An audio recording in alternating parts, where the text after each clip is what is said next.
Hello అందరికీ. ఏం చేస్తున్నారు? నేను మీ జ్యోతినండి. ఈ వీడియోలో అయితే నేను రా మ్యాంగో గురించయితే ఇన్ఫర్మేషన్ ఇవ్వాలి అనుకుంటున్నాను. మీకు తెలుసు కదా! మ్యాంగోలో అయితే చాలా చాలా యూజెస్ ఉన్నాయి. నేను నా ప్రీవియస్ వీడియోలో ఈ రా మ్యాంగో యూజెస్ అయితే ఎక్స్‌ప్లెయిన్ చేశాననమాట. ఎవరైనా చూడని వాళ్ళుంటే ఆ వీడియో అయితే చూడండి. బీట్రూట్ మ్యాంగో పులిహోర అయితే ఆ వీడియోలో అయితే మ్యాంగో గురించి అయితే ఎక్స్‌ప్లెయిన్ చేశాను.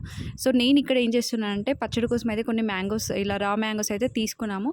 సో, దాంట్లోంచి కొన్ని తీశాను. అంటే చాలా తెచ్చాము. కొన్ని తీసేసి ఇప్పుడు సమ్మర్‌లో మనకి ఇవి చాలా దొరుకుతున్నాయి. But what about remaining seasons అంటే మనము ఇవి స్టోర్ చేసినవి కొనుక్కోవడం కన్నా ఇలా ఇంట్లోనే మనం మంచిగా క్లీన్ చేసుకొని ఇలా వరుగులు చేసుకున్నట్లయితే మనం ఫ్యూచర్‌లో చాలా చాలా రెసిపీస్‌లో అయితే యూజ్ చేసుకోవచ్చు అనమాట. నేనైతే దానికోసం ఇలా మంచిగా వాటిని వాష్ చేసేసి పీలర్‌తో ఇలా సన్నగా పొడవుగా అయితే పెట్టుకుంటున్నాననమాట తీసి.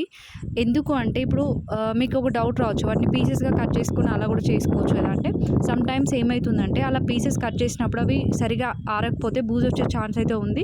బట్ ఇలా చేస్తే అవేంటంటే చిప్స్ లాగా అనిపిస్తున్నాయి. నాకైతే వీటిని అసలు చిప్స్ ట్రై చేస్తే ఎట్లా ఉంటదని ఒక థాట్ కూడా వచ్చింది ఇలా కట్ చేస్తున్నప్పుడు. చూడండి చాలా సన్నగా అయితే వస్తున్నాయన్నమాట. నేను వీటిని బయట ఆరబెట్టకుండా ఒక కాటన్ చున్నీలో అయితే ఆరబెట్టుకున్నాను ఇంట్లోనే. సో, ఆల్మోస్ట్ ఫస్ట్ అయితే 2 ట్రై చేశాననమాట.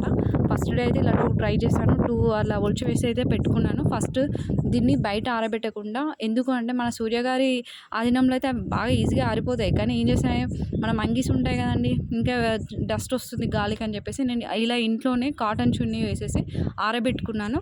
ఆ వేడికైతే ఇంట్లోనే మంచిగా ఆరిపోయాయి మ్యాక్సిమము. తర్వాత ఏం చేశాను, ఇలా ప్లేట్‌లో వేసి కాసేపు ఎండలో అయితే పెట్టాననమాట. ముందు చేరేసేసి. సో, అవి ఇప్పుడు చూడండి, అవి ఇట్లా ఏస్తుంటే నాకు అవి ఎవరైనా చూస్తే చిప్స్ లానే ఉన్నాయన్నమాట. మీరు ఒకసారి ట్రై చేస్తే చూడండి.